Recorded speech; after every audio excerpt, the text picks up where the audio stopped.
Be filled with the Spirit, singing and making melody in your heart to the Lord.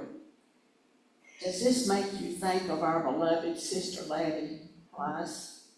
Yes, it does. When we think of this precious sister, we immediately think of singing, as that was no doubt her primary calling in this life. Singing that always honored the Lord and pointed the hearer to Him and not to herself. She always stood perfectly still with no motions or actions that drew attention away from the Lord, the one she was singing to and singing about. Sister Lattie was longing for a heavenly home for many years, yet had to wait on the Lord for her time to fly away, Psalms 90:10. Her spirit was released from her body of clay on June the 4th, 2025, at the home of her daughter, Mary Hudgens. Can you just imagine the joy she experienced that day? I'm sorry. Truly, the words of this song, "What a Day That Will Be," may have sprung from Sister Lattie's heart. Her funeral was held on Saturday, June the 7th, 2025, at the Stanley Memorial Chapel in Wrightsville, Georgia, with elders Pat McCoy and Kenneth Brantley officiating. Burial was at the Westview Cemetery in Wrightsville. Lattie Deckel Price, age 99, was born on November the 23rd, 1925 in Metter, Georgia, to Leo Burton Deckel and Corinne Carlo Deckel.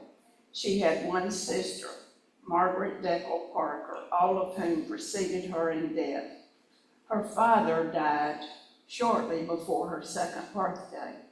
Her husband, Bert, also preceded her in death after 51 years of marriage. Lattie grew up in Metter, and after graduating from school, did what so many South Georgia students have done over the years: moved to Atlanta, Georgia to further their education. She started attending the Atlanta Primitive Baptist Church, and according to the church records, she made her confession of faith there, was baptized by Elder Maurice T. Thomas, and added to the church on July the 7th, 1944. She met her husband, Bertrand Lee Price, at the Atlanta Church on Boulevard, the previous building that's not too far away from here, after he returned from World War II. They were married there on October the 14th, 1945, and served together in the church for many years, he being a deacon and she singing many solos. They were married 51 years and blessed with 4 children: Lee Burton Price and Catherine, his wife, James Everett Price and Katie, John Frederick Price, Russell, and Mary Price Hudgens, Dean. Sister Lattie is survived by her children, their spouses, 6 grandchildren, and 6 great-grandchildren.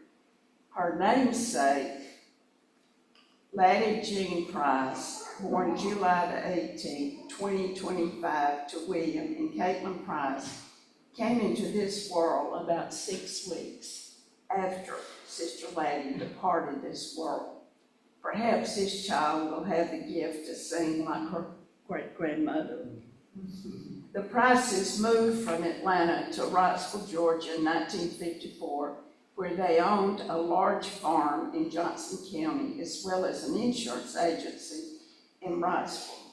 Sister Lattie moved her membership to the Okie Grove Primitive Baptist Church and was an active member there, where she taught Bible study and served as their choir director.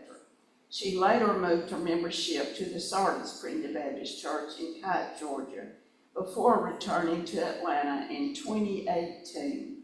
She came back to the very place she started her membership in 1944, the Atlanta Primitive Baptist Church.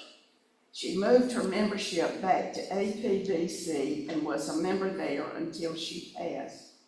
During the years, she lived at Laurel Grove Assisted Living in Lawrenceville, and with her eyesight failing, Brother James and Sister Lucille Cason brought her to church services for several years. They enjoyed her interesting and uplifting conversations while traveling there.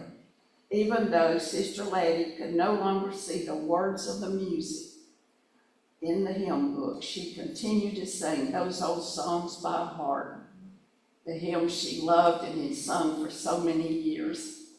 Sister Lattie loved the Lord beyond a shadow of a doubt and faithfully served him each day of her life.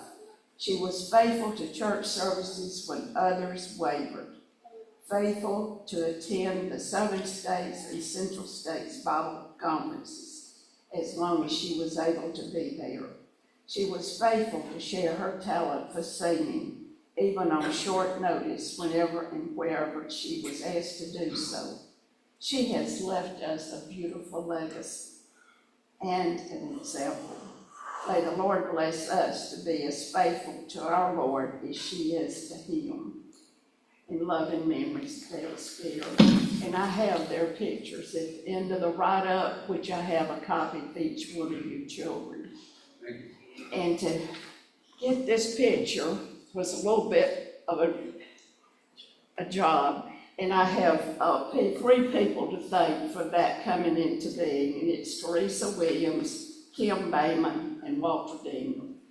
They helped me to get that picture and get it printed for all of you.